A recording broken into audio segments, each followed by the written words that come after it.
For those tuning in, I'm David Brudenell, the co-CEO of Decider. We're a business that brings organizational and orchestration software to the agentic world. And I'm joined here today by Vanessa Liu, which is the CEO of a business called Sugarwork, which is a very important piece to the puzzle in the movement towards orchestration.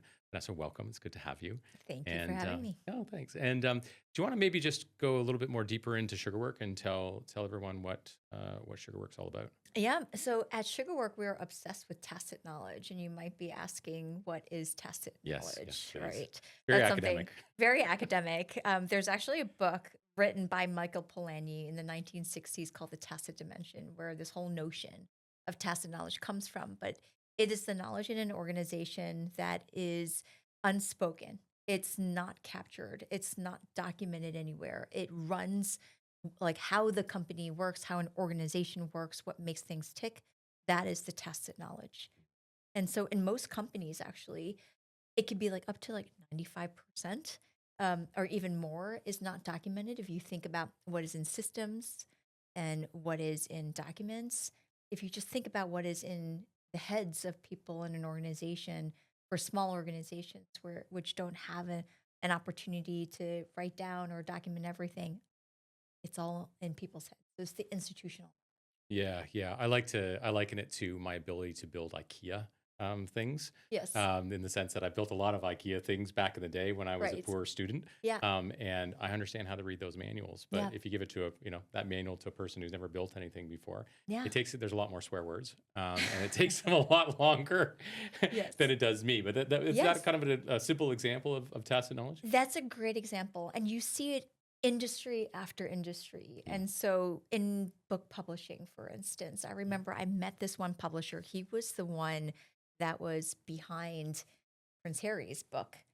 And so what was really interesting, he actually said, like, look, actually for a while, there were other people in the organization who were tasked with working with Prince Harry and his team, in terms of like saying like this is what we need to do. These are the deadlines. But working with the royal is actually quite different. It comes with protocol, right? okay, But it's not written down. okay. Lots of And bowing. so, like, not less about it, but you know that if they're asking for a meeting at 2 a.m. and it's inconvenient for you because of your time zone, what do you do in that situation? You Uh, take the meeting, uh, sure. right? Yes, I'm Canadian and Australian. Yes, I'm a Commonwealth Of country. course. I would enthusiastically, yes, bend the knee. Exactly. Yeah. But there are some people who will be like, well, I cannot take that because that's not something that we do. There's like a clash of cultures, Mm, understanding basically what do you do in a situation where you're trying to be very client first and there are things that you need to do. yeah, That's also. yeah. Interesting. Does tacit knowledge accumulate over time, or can it be generated instantly? Like, what's in your experience? Like, do organizations who have been around for longer have more, or do technology companies have more? How does it kind of start to lay out? I think that definitely companies that have been around for a long time, they have more. It's like, why do we do things a certain way? Mm, Is it because of some cultural norms that we have? Is it because we know that if we do it in this way, um, people will respond to it really well? And I think, like, number one, companies where expertise is incredibly important. So if we think about manufacturing companies, mm, if we think about utilities, why is it that you talk to customers in a specific way? That's something that's gleaned over time. I spent a decade at McKinsey. McKinsey has an extremely strong culture. yeah. And there are certain ways of doing things, which is unspoken. But once you are there, you understand. And you also know that, oh, this client working with them over time is, you don't write down everything into a CRM. It's just something that you know and you pass it down to other consultants. Yeah, I remember you telling me that when you met me for the first time, you do the McKinsey scoring on every Yes. person, and I remember you. I can't remember what box you put me in, but yeah, I was put into a box by So you. that's right. So at McKinsey, we use a lot of Myers-Briggs Yes, that was personality what it was. test Yeah. classifications. And so Yes. yes. Um, uh, Talking about personalities, Mhm. right, and talking about the cult of personalities within an enterprise. right? Like tacit knowledge is important, right? Every founder has it. Mhm. Every CEO has it in their business. Like so, tacit knowledge is important, but why is it important today, and why is it important in kind of this new AI world that we're in? Yeah. So context is incredibly important for AI, as you know. And so all of us are very aware of that statistic about how so many AI pilots are not going into production. What is it, like 95% of AI implementations are actually not succeeding? And the big question is why? And I think a lot of it has to do with business context. So if you do not have the right business context, just like if you onboard a superstar to your team, if you don't actually give that person the right background in terms of what they need to know, how you do things around here, what are the priorities, chances are that person might not succeed. So the same thing with AI. If you don't give AI the context, then it doesn't know what to do. It doesn't know that, oh, when we do steps 1 through 10, actually between steps 3 and 4, we have to do all of these 10 other things that's not documented anywhere. That's why it's so important. So if a lot of companies now are training their AI agents without this information. So they're just saying, like, I'm just gonna get this, you know, solution off the shelf and expect it to know all of the idiosyncrasies in Yeah, your my company, business. right? Yeah, Yeah, exactly. yeah. That's not going to work. So you actually need to know the test knowledge. Most companies think that having the systems data Mhm. and having the documents is enough. But if like 80%, at least 80% of your business is resting in people's heads, if you don't have that context, if you're only training your AI agents on 20% of your data, Mm. you can imagine why so many AI implementations are not working. Yeah, yeah. And I mean, and that data is like I'll use my own word, but like non-living, right? It is Right. systems process, so clicks across systems and data Yeah. moving across systems, and perhaps some artifacts that were written, Mhm. 6 months ago to 6 years ago, Mhm. right? Right. And how relevant are they today? Like I remember you Right. telling me about that the dentist. There was the dentist manual, I think, with one of the Yes. healthcare companies. Yeah. Do you want to share that? I think is a fascinating example of like tacit knowledge in practice. Yeah, so one of our customers is a healthcare provider, and so part of the services that they provide is, obviously dental care Yeah. to their population. And they said that they had developed a manual, um, gleaned over time, that was like about 70 pages long about what do you do as a dental practitioner. Yeah. And they wanted to update it, and they knew that there were so many different nuances to it, and they basically thought like, well, what's the easiest way of updating it? It's by trying to extract all the tacit knowledge out of our subject matter experts. And so that was what we did for them. And so they went onto the Sugarwork platform. We gave them a set of questions geared towards identifying the role, identifying the objectives that they had, and so that the subject matter experts, when they were interviewed, would talk about why would they do things a certain way. We used that data, took their old manual, updated it, and like voila, well, like 50 additional pages Oh, really? of know-how. Oh, wow. Yes. Okay. And so there's just so much. And so we were making explicit what was tacit. Yeah, yeah. That whole qualitative into quantitative exercise. You talked about some of the advantages of it, like the dental one is a good example. So it's actually capturing the real way work is done and the Right. new way work Hmm. is done, right? I Right. think that one and that example, and also that ability to understand the real way that workflows are enacted within the organization, right? Yeah. I think that example between steps 3 and 5, you said there was Yeah. 15 other steps, right? Right. That includes that are come into that. That seems like a positive thing for an organization to know, even without AI, like without implementing AI, Absolutely. right? So it's just Absolutely. organizational awareness, right? Yes. Yeah, Yes. I mean, I think like GE, Jack Welch, yeah, essentially he was like the pioneer. If you think about Lean Six Sigma, was like really understanding your process, the notion of hidden factories. How are your processes truly run?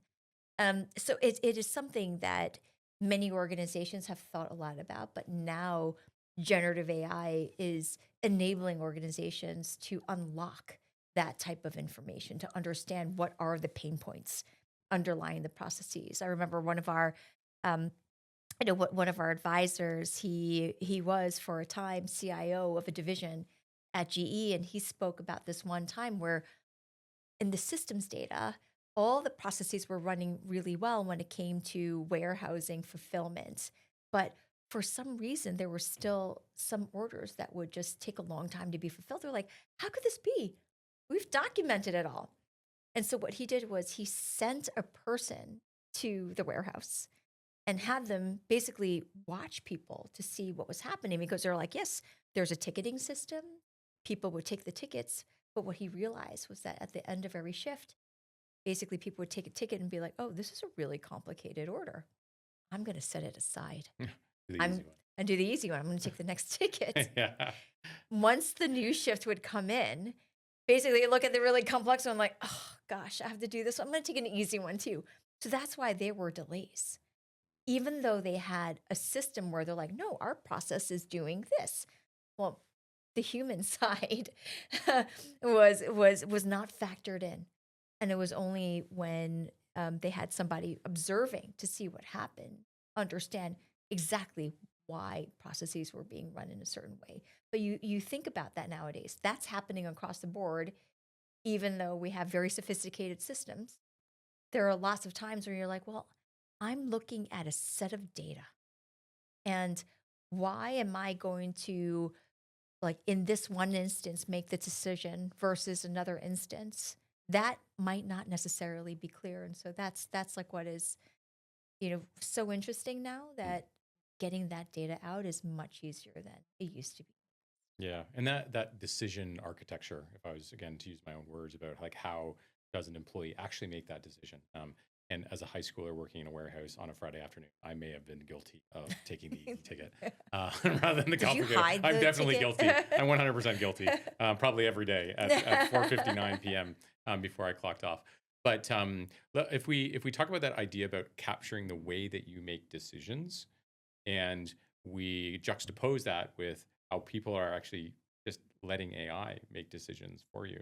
It seems Yeah, like the quality of the result would be much, much higher if you gave the context of to AI of like, actually, how do you make absolutely. decisions, Yes. right? Right. What is the way that our organizational judgment actually is encoded, Hmm. and as opposed to just be like, hey, Claude, do this thing for me Right. and guess the best way. Like, when you're talking to customers and when you're interacting with you, are they realizing that potential that comes from this schema that you're grabbing from your customers? Absolutely. They really recognize it. And we work with a lot of companies that are legacy in legacy industries Yeah. where they've had subject matter experts in that role for like 20 years, 30 years, in some cases, like even more than that, 40 years plus. And they know that, well, they have not had to think about how they do that because like so and so has been in that role.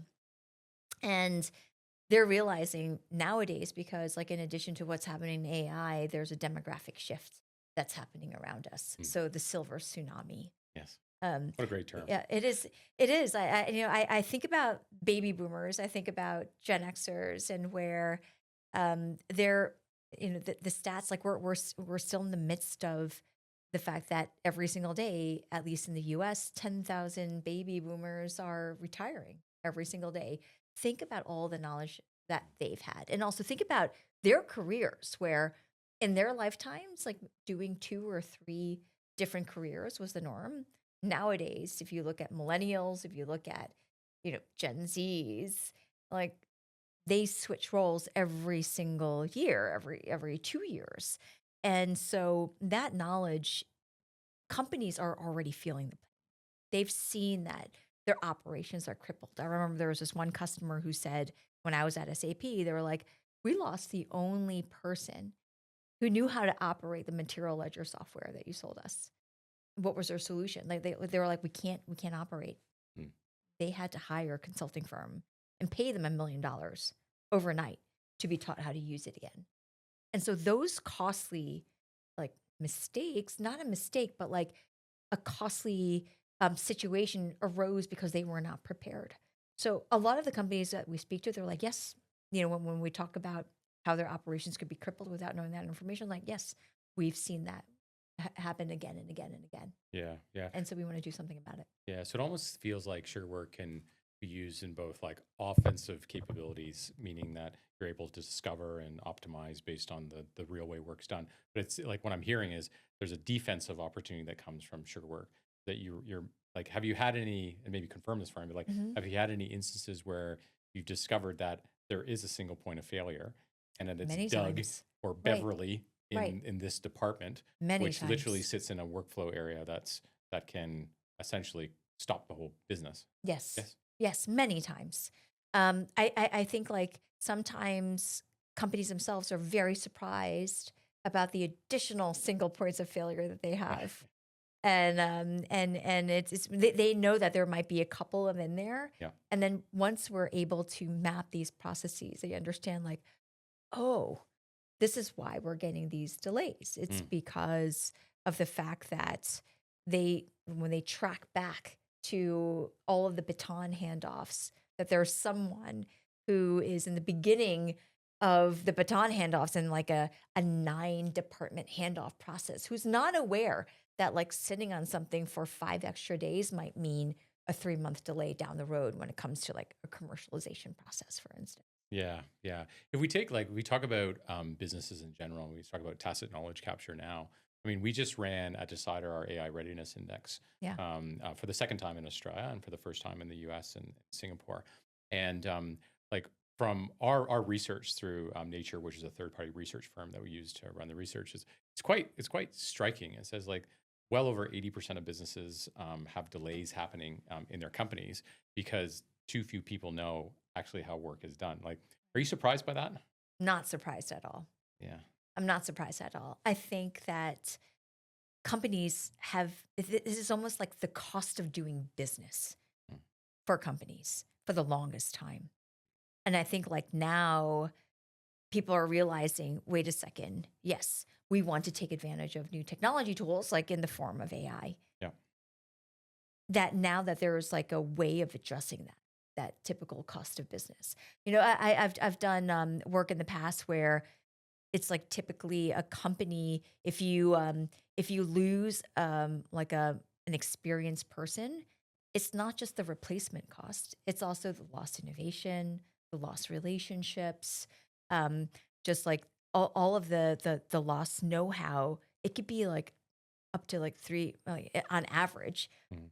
I think it was like $350,000 a person. And if you multiply that out across the number of people who are leaving a business, you're talking about like $50 million for your typical like Fortune 500 type of company. Yeah. But companies have lived with that. They know that.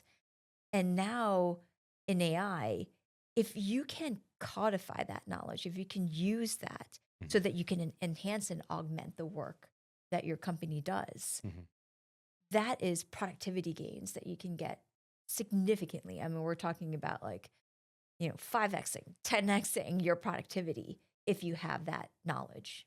Yeah. So, Vanessa, you said earlier around like Generation Z, moving jobs really quickly, and you talked about the baby boomers, which are exiting the workforce, who, generalizing, have much longer tenure in any given job, right?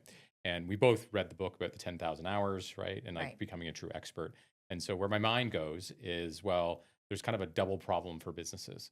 You have senior executives who are Hmm. leaving the workforce, who have Hmm. done the 10,000 hours and have done Right. the reps Right. to be able to become true operational experts. Yeah. And then you have a new cohort that is moving into management layer Hmm. that are in general moving jobs more quickly, who has less reps Right. in their existing businesses. So like that seems to be an interesting thing for businesses because it seems like the incoming doesn't have enough experience perhaps or Hmm. continuous experience, and the outgoing it's all going to uh, Naples, Florida, Yes. or Key West, Yes. or wherever Yeah. it's going. Yeah.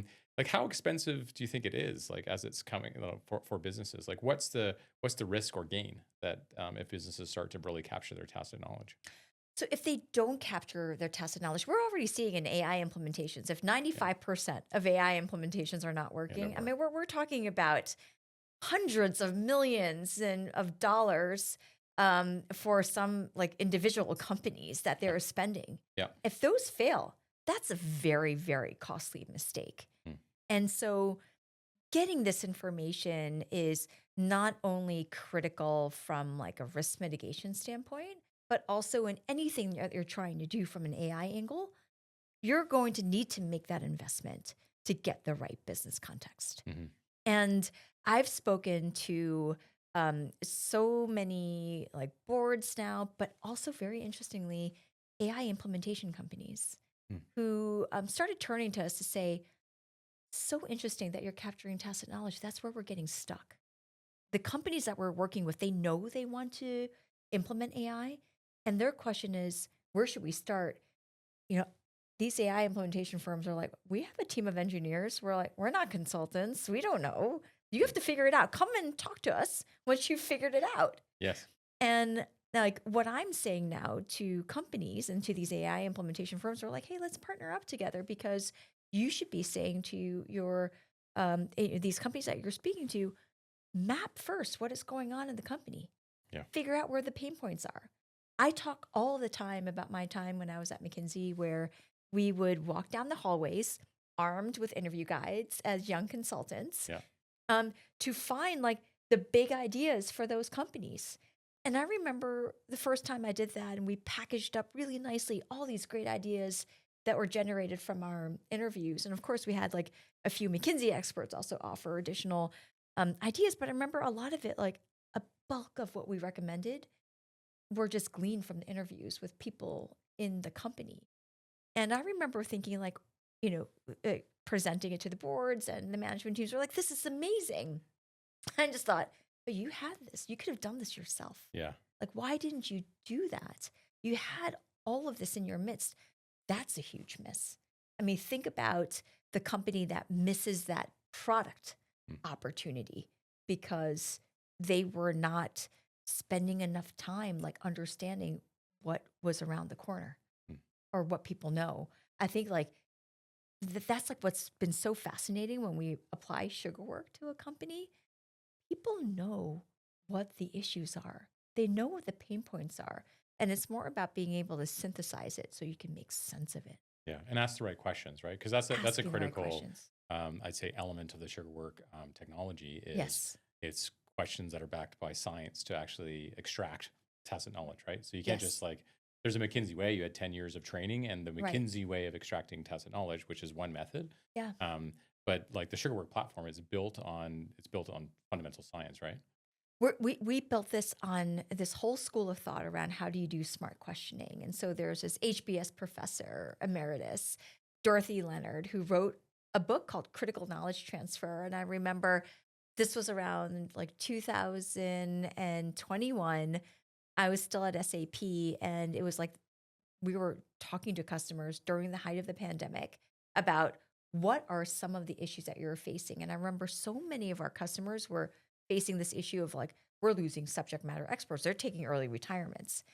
And do you have something for us where you could help us hold on to this knowledge? And I remember picking up that book and being like, this makes so much sense.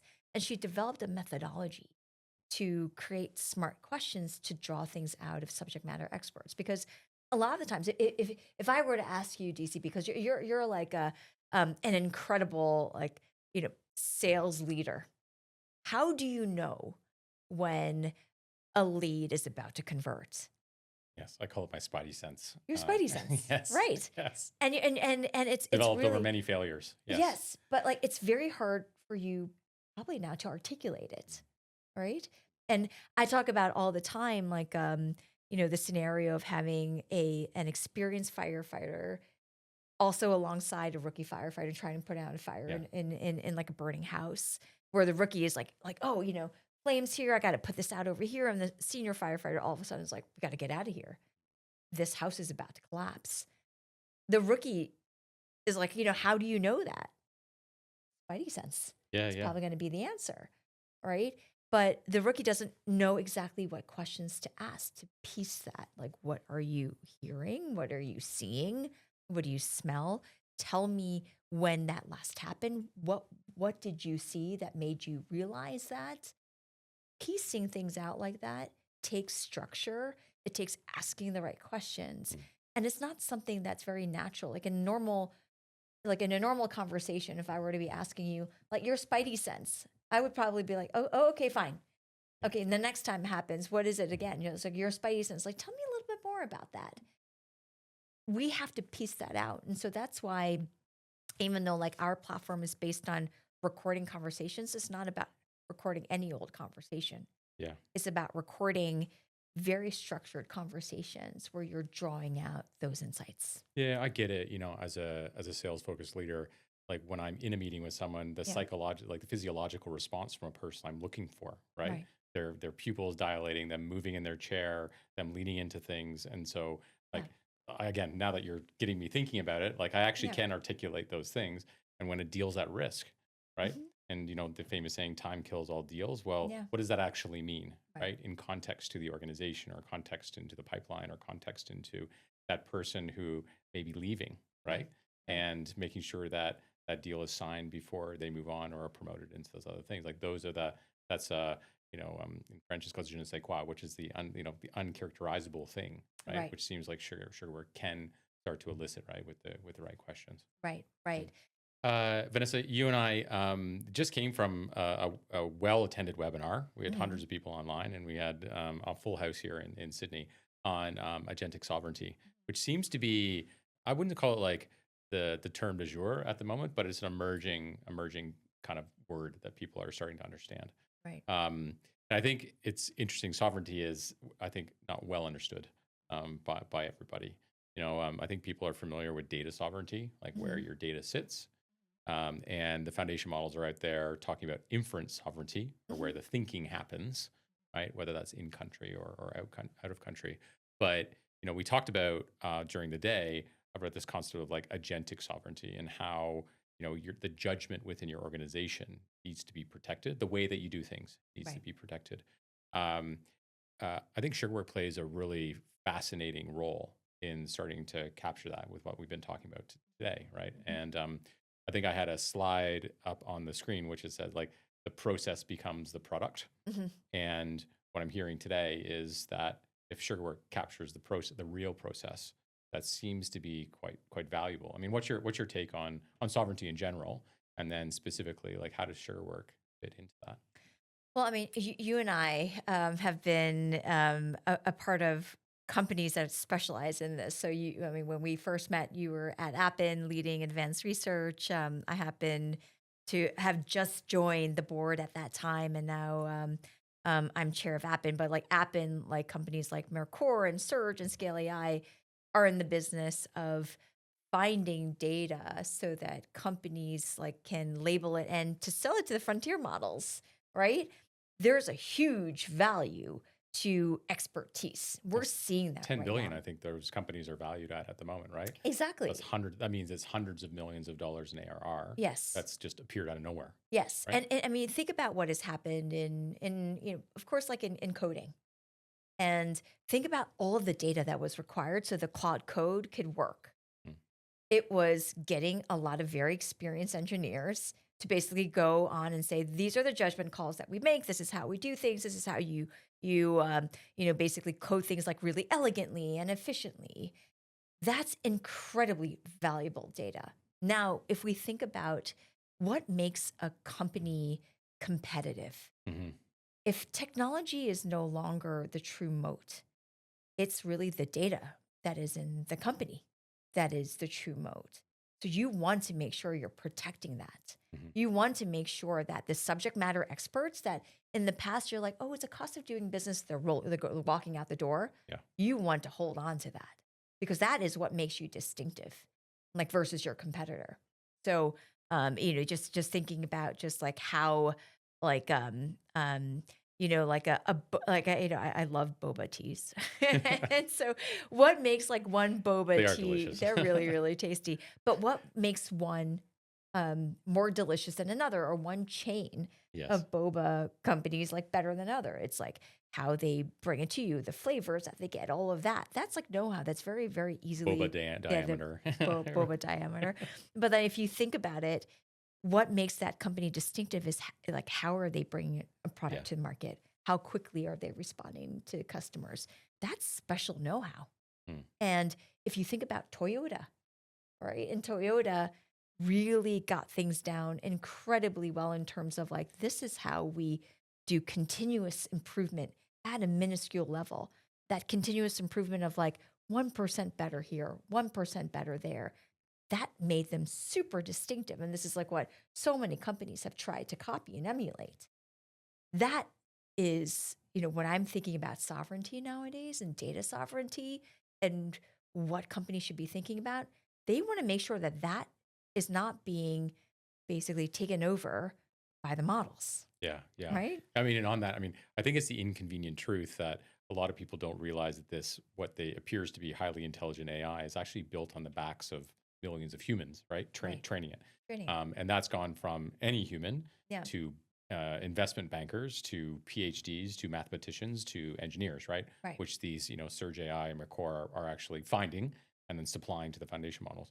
But also, let's talk about the other risk that exists in the 800 million weekly free accounts Hmm. that OpenAI has. Like Yes. every time I look at OpenAI, and and you get the, do you like option one or option two? Yeah. Every time I see that, I'm filled with dread because I'm going, whatever I choose is going into that foundation model. And it's like, Exactly. why did I choose this one? Why is it Yeah. better? Right. So maybe if we talk a little bit about like the existential risks that is happening within enterprises when it comes to like knowledge extraction. Yeah. Yeah. I think that it's so interesting. I talk to companies, and there are, of course, like all at different phases of Yeah. evolution. And there's some companies are like, yeah, we're encouraging everybody in the business to just like get an Anthropic or an OpenAI account and just expense it back to us, um, and to just like put whatever it is that they want on it. And I'm thinking That like, sounds oh terrifying. gosh, it's very terrifying. It's absolutely terrifying.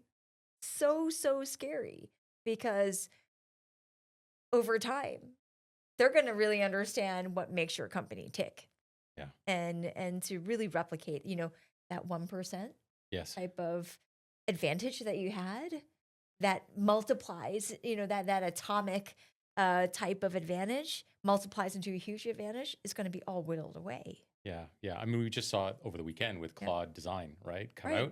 out, and before that it was Claude Code, and Yeah. before that it was Claude Math, and before that it was Claude for Excel. And Right. I think I showed that slide today, and what Anthropic had 8 releases across 8 sectors, Yeah. just like literally eating the sector, Yeah. right? And OpenAI had 7, Yeah. right, over a corresponding period of 18 months. So Yeah. I think it's I'm surprised that enterprises aren't more surprised at it around this like concept of sovereignty. It's pretty out there. I mean, It's these foundation pretty. models are quite aggressively releasing. Yes, and I think like there are some companies I've started talking to some of our customers about this, and some of them are like, look, if you think about though software in general, like Microsoft, Google, obviously they have so like from like a penetration Yeah, their standpoint, installed base yeah, is their installed enormous. base is enormous. How much do they really know about your business? Yeah, They yeah. know quite a lot. So I think we're entering a time where I think some companies are saying like, look, I've already given so much of my Well, emergent data yeah, I might out argue. there. Yeah, I might argue Yeah. the point though. Like that's process data, Yeah. right? Those are artifacts, right? Right. They age, they get less relevant over time. Yeah. I think it's slightly different, right? Because we're actually taking the hidden 80% of like actually what we do, Actually, and what we and do. that's so I that seems agree. to be more valuable than the dental, the original dental manual, Yes. right? That was likely written in Microsoft Word and Yeah. likely put on a 365 subscription and Yeah. likely stored in a OneDrive, Yeah. right? Those seem to be like two very different value equations, right? To the person, to the Yes. actual dentist, right? Yes. Who's actually doing the work and saying this is the most valuable thing. Yeah. I think what you're saying, you're calling out the fact that, that 20% was always going to be like 20%. That 80% tacit knowledge, though, that is what is quickly being absorbed Yes. by not your company. Yeah. Yeah. And only to rent it back to you, Yes. right? Yeah. And like often I think about, Uber, right? We've both Hmm. had, remember Uber 10 years ago, Yeah. how like delightful it was. Well, actually, when I was in LA, I rode in a Waymo. It was great, not having a driver, and it wasn't a a stinky old white Camry that cost me on a business account for Uber. But let's put that aside. And it was deeply subsidized. So an Uber would have cost me $25, right, Mhm. to go where I needed to go, Mhm. and the Waymo was $9. Yeah. And that subsidy really got me onto it, plus a novelty of no driver. But Uber 10 years ago would have been one fifth of the price Yeah. that it's today. And like I worry about that as we've seen this play out before, Yeah. right, in other industries. And again, it kind of surprises me with organizations that they're getting dazzled by this. Oh, I can write some drafts of the email, or I can produce a beautiful PowerPoint presentation. Whether or not it's actually useful or not, it doesn't, because it doesn't have that context. But that's going to be quite expensive in the future Yeah. when Anthropic and OpenAI list, right? Yeah. And they have to move towards profitability. Yeah. And tokens, just today, Anthropic said there's no more free accounts, right? You have to pay for Claude Code for every token. Mhm. And, they're putting more tokens in every context window. So it seems like a very expensive drug to get on. Yeah. Yeah. I think that it's something that companies are, starting to realize like, wait a second, we are addicted. And now that price is going up. But I think that what companies also need to keep in mind is how do we make sure that our value is going to be, truly just preserved? Mm, And also, what let's keep on thinking about what is our competitive moat? Who are the people in the organization that matter the most? And how do we think about that knowledge? And mm, how do we think about augmenting it? And how do we also think about evolving the business? mm, Now having the transparency on how things are done, because like one of the beauties of what is happening now is that you could reimagine how things are being done. yeah, It doesn't have to be done like in the same way. Like if you could have all this data at your fingertips, what does that free you up to do? to do. Yeah. And so like that's like what I'm hoping that companies are realizing, but they have to be very careful Mm, how they go about doing this. But also at the same time, not be so scared that they're not doing the work necessary, because otherwise their competitors are going to mm, leapfrog, yeah. over them. Yeah, it really seems like it's quite a rational argument, right? You need to know who you are before you need to know who you want to become. So Right. that's number one. Right. And by knowing who you are, you Yeah. know what your value, where your value is. So it's Yeah. a pretty logical argument to be able to kind of, well, let's just figure out how work is actually done in our company, Right. right? And let's figure out why customers choose us. Right. Those two simple questions seem Yeah. to be extremely valuable. And then you can kind of run into this new agentic era with a bit more purpose and a bit less risk, because well, this is the very human thing Mhm. that can't be replicated by AI, Right. right? This is that je ne sais quoi. But this, right, this step with AI, we could do a million times over, Right. 24 hours a day, and it never sleeps. And so that can open up some productivity. So I think it's funny how sometimes the most obvious things people don't really realize. But I'm glad with Sugar Work, you're helping enterprises really start to understand, right, the basics of who they are as a business. No, it's super fun, and super fun to be part of the Decider family now. We spent a little bit of time talking about sovereignty, like defining it, looking at the opportunities around it. But I mean, specifically for Sugar Work, if you're like for the audience, like how does Sugar Work protect or enhance sovereignty Mhm. for an enterprise? Yeah. So we enable companies to extract this information out of their people in a safe way, in Hmm. an environment where the data is theirs. And then they can then figure out then how do I use this information to enhance my um, you know, maybe like the small LMs that I'm running in my business. And so that is really what we're doing for companies. Like we're enabling them to have that source data, that business context, so that they have it at their fingertips and nobody else is going to get access to it. Yeah, yeah. I think that is an enlightened point, right? Because you don't have to choose one model, right, No, in the future. no. You can have many models Yeah. in the future, and I think too we'll see an emergence of kind of what's commonly known as private models or private Right. enterprise models start to emerge. So It sounds like sugar work, by capturing that tacit knowledge, can help inform those private models Right. to contain your sovereignty, Hmm. right? But also, one would think it's going to be cheaper Yeah. for them, Yep. right? So Yep. you use your frontier models for your heavy duty crazy stuff, Right. but if you need to do this workflow Hmm. or steps in this workflow, Yep. you can just use your own sovereign model, Yep. which is powered by sugar work. Is that the Right. right way to think about it? That is the right way to think about Yeah. it. Okay. Okay. So I mean, as we close up, like I think the thing that we keep coming back to today is we're dazzled by the tools, Hmm. but it's not the tools to create AI readiness, Yeah. right? It's actually understanding the workflows Yeah. in your org. Yeah. And if probably you, would you agree? Would you add anything to that? I would say it is thinking about the workflows, but also thinking about how this all comes together. It's not about individual know how, it's about how that whole system works in a Yeah. company. Yeah. I think that that's what's been very enlightening to see. There might be, you know, 50 people doing the same process in a company. They're all doing it slightly differently. But if you're able to bring that together and understand the nuances, you can understand like why is it that some parts of the organization are functioning better than others. That is extremely powerful and from an insight perspective for any company.